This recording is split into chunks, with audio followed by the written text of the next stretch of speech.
Hindi nyo ba alam na mas magandang mag-invest or mag-ipon sa kooperatiba kaysa sa bangko? Or pati rin sa pag-ibig? Hindi naman natin sinasabi na wag na kayong magpag-ibig. Pwede rin namang both yan. Bakit gustong-gusto kong mag-ipon at mag-invest sa kooperatiba? Unang-una po sa lahat dahil isa po tayong co-owner dito sa kooperatiba. Hindi siya kagaya ng bangko na meron talaga siyang corporate owners. Hindi siya kagaya ng pag-ibig na ang nag-govern po dito is ang ating gobyerno. So dito po sa kooperatiba, tayo po mismo ang nagbe-benefit dito.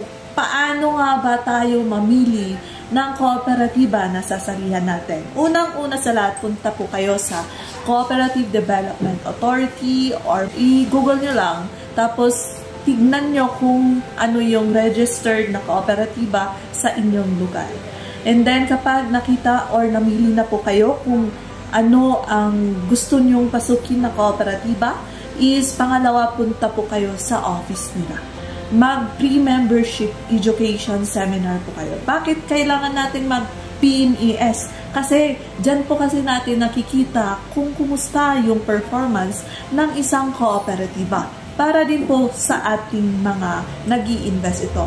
Para din po sa ating mga gustong mag-ipon pa sa kooperatiba. Kaya kailangan natin pumunta doon at mag-PMES para po ma-inform at maging aware po tayo sa kooperatiba na gusto nating salihan.